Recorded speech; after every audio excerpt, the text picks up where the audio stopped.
Have you ever wandered further into your wildest dreams, where you're flying higher, do what you desire, where you can stay in love with your heart, and we'll meet one more time, and we will be together, where you can fall in love,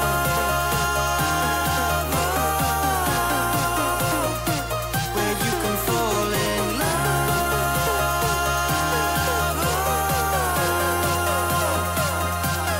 dream away.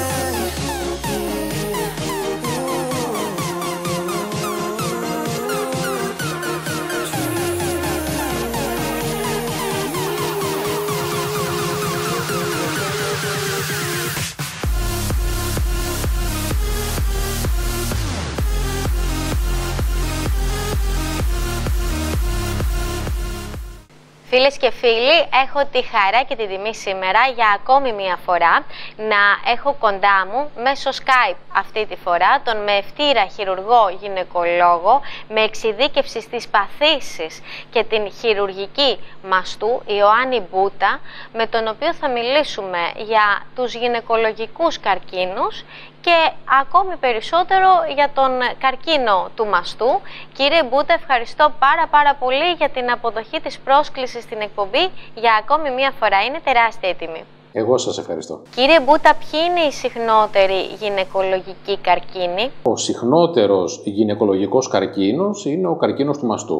Αν και λανθασμένα σε κάποιες χώρες δεν συγκαταλέγεται στο πλήθος των γυναικολογικών καρκίνων, παρόλα αυτά όμως ο μαστός πρέπει και αποτελεί μέρος του γυναικείου αναπαραγωγικού συστήματος και επομένως είναι ο συχνότερος γυναικολογικός καρκίνος.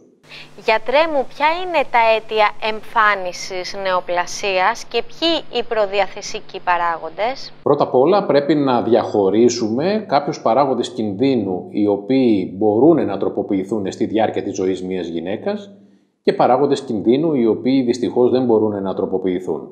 Στην πρώτη κατηγορία έχουμε να κάνουμε ουσιαστικά με τον τρόπο ζωής, το κάπνισμα, το αλκοόλ, την παχυσαρκία, την άσκηση, τη διατροφή, όλα αυτά που μπορούν να αλλάξουν στη ζωή μιας γυναίκας και να μειώσουν τον κίνδυνο να αναπτύξει καρκίνο του μαστού στο μέλλον.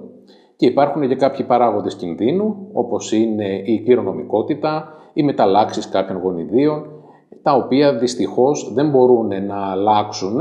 Μπορούμε όμως με διάφορα όπλα που διαθέτουμε να παρακολουθούμε τις γυναίκες αυτές που θεωρούνται υψηλού κινδύνου, ούτως ώστε αν χρειαστεί να επέμβουμε όσο το δυνατόν νωρίτερα και να έχουμε τα καλύτερα δυνατά αποτελέσματα στην αντιμετώπιση τέτοιων καταστάσεων.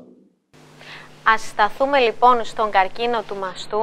Πρόσφατα ήταν και ο μήνας πρόληψης και ενημέρωσης της νόσου. Ποια είναι λοιπόν, γιατρέ μου, τα μέτρα πρόληψης? Η πιο σημαντική παρέμβαση που μπορεί να κάνει μια γυναίκα για να μπορέσει να προφυλαχθεί από τον κίνδυνο ανάπτυξης καρκίνου του μαστού στο μέλλον είναι σαφέστατα να υπάρχει μια σωστή παρακολούθηση από τον ειδικό γυναικολόγο μαστολόγο και αυτή η παρακολούθηση έγκυται στη λήψη ενός πολύ σωστού ατομικού και οικογενειακού ιστορικού, ούτως ώστε να μπορέσουμε να κατατάξουμε μια γυναίκα ανάλογα με τον κίνδυνο σε υψηλού ή χαμηλού κινδύνου ανάπτυξης καρκίνου του μαστού και φυσικά να ξεκινήσουμε τις απεικονιστικές εξετάσεις μας με μαστογραφία από τα 40 και μετά στο γενικό πληθυσμό, ή περιχογράφημα ως συμπληρωματική απεικονιστική μέθοδο ή ακόμα και μαγνητική σε ορισμένες πολύ συγκεκριμένες περιπτώσεις και με αυτή τη διαδικασία και την ψηλάφιση του μαστού, την κλινική εξέταση δηλαδή, να μπορέσουμε να προσφέρουμε όσο το δυνατόν την καλύτερη παρακολούθηση στη γυναίκα. Κύριε Μπούτα, πότε καταφεύγουμε σε ογκεκτομή και ποια τα ποσοστά οριστικής ίασης και μη υποτροπής? Η αλήθεια είναι ότι τα τελευταία χρόνια η χειρουργική του μαστού έχει γίνει όλο και περισσότερο πιο συντηρητική, με την έννοια ότι πλέον είναι πολύ συγκεκριμένες οι περιπτώσεις που πρέπει αναγκαστικά να προβούμε σε μαστεκτομή. Το μεγαλύτερο ποσοστό των παρεμβάσεων που κάνουμε εμείς οι χειρουργοί μαστού πλέον έγκυται στις ογκεκτομές, στην αφαίρεση δηλαδή του παθολογικού ιστού από το μαστό και στην επακόλουθη συμπληρωματική θεραπεία ανάλογα με το είδος του καρκίνου του μαστού. Τα ποσοστά υποτροπής δεν επηρεάζονται από το είδος του χειρουργείου, εφόσον το χειρουργείο έχει γίνει σωστά και είναι σε καθαρά όρια η ογκεκτομή μας. Είναι άλλοι παράγοντες που επηρεάζουν τέτοιου είδους υποτροπές, την φυσική πορεία της εξέλιξης της νόσου, και αυτοί οι παράγοντες έχουν να κάνουν με τα χαρακτηριστικά του όγκου, τη ταυτότητα δηλαδή του όγκου όπως λέμε, και κάποια άλλα χαρακτηριστικά της γυναίκας. Γιατρέ μου, στην εποχή μας είναι συχνή η ολική μαστεκτομή σήμερα που με όλα αυτά τα διαγνωστικά μέσα μπορούμε να διαγνώσουμε εγκαίρως τον καρκίνο του μαστού και να τον προλάβουμε σε αρχικό στάδιο? Η ολική μαστεκτομή δυστυχώς υπάρχει ακόμα και στις μέρες μας σαν αναγκαία χειρουργική επέμβαση. Έχουν μειωθεί πάρα πολύ τα ποσοστά της επέμβασης αυτής, γιατί πλέον οι διαγνώσεις καρκίνων μαστού γίνονται πολύ πιο πρώιμα, χάρη στην σωστή παρακολούθηση των γυναικών και το screening το οποίο προσπαθούμε να εφαρμόσουμε. Δυστυχώς όμως υπάρχουν κάποιες περιπτώσεις που πρέπει να προβούμε σε αυτήν την ακροτηριαστική επέμβαση. Είναι πολύ μεμονωμένες και συγκεκριμένες αυτές οι περιπτώσεις, αλλά υπάρχουν ακόμα. Γιατρέ μου, ποιες είναι οι εξελίξεις όσον αφορά την αντιμετώπιση του καρκίνου του μαστού σήμερα, αλλά και την ποιότητα της ζωής της ασθενούς σε σχέση με το παρελθόν?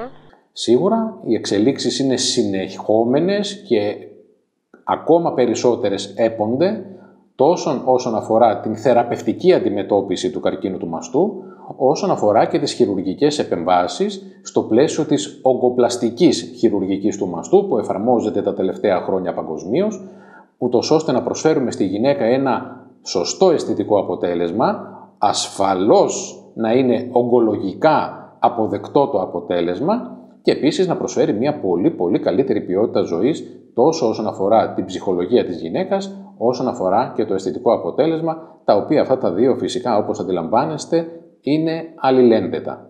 Ο καρκίνος του μαστού συνδέεται με τον καρκίνο των οθικών? Είναι αλήθεια αυτό, αλλά σε ένα πολύ μικρό ποσοστό των περιπτώσεων. Ο κληρονομικός καρκίνος του μαστού, που μπορεί να συνδέεται και με καρκίνο των οθικών εφόσον υπάρχουν μεταλλάξεις σε κάποια συγκεκριμένα γονίδια, υφίσταται σε ένα πολύ μικρό ποσοστό όμως. Γενικά, ο κληρονομικός καρκίνος του μαστού αποτελεί ένα μικρό ποσοστό των περιστατικών της νόσου. Το μεγαλύτερο περιστατικό των περιπτώσεων καρκίνου του μαστού είναι σποραδικές περιπτώσεις. Παρ' όλα αυτά, υπάρχουν περιπτώσεις που συνδέονται αυτοί οι δύο καρκίνοι. Κύριε Μπούτα, ποιος ο ρόλος της έγκαιρης διάγνωσης στην έκβαση της νόσου? Ο πιο βασικός είναι αυτός ο ρόλος. Όσο πιο πρώιμα γίνει η διάγνωση ενός καρκίνου στο μαστό, τόσο καλύτερα θα είναι τα αποτελέσματα. Να πούμε βέβαια πλέον ότι ο καρκίνος του μαστού θεωρείται μια χρόνια νόσος. Δεν είναι μια καταστροφική κατάσταση όπως πριν 20-30 χρόνια, που δυστυχώς η εξέλιξη της νόσου ήταν πολύ διαφορετική από ό,τι σήμερα. Πλέον ο καρκίνος του μαστού θεωρείται χρόνια νόσος. Όσο πιο γρήγορα γίνεται η διάγνωση, και πλέον γίνεται γρήγορα η διάγνωση μέσω του screening, της μαστογραφίας και των άλλων απεικονιστικών μεθόδων, τόσο καλύτερα είναι και τα αποτελέσματα στις γυναίκες και το προσδόκιμο επιβίωσης φυσικά. Κύριε Μπούτα, ευχαριστώ πάρα πολύ για τις πολύτιμες πληροφορίες και συμβουλές που δώσατε στο κοινό μας για ακόμη μία φορά, για ένα τόσο σημαντικό θέμα. Εγώ σας ευχαριστώ πολύ. Have you ever wandered further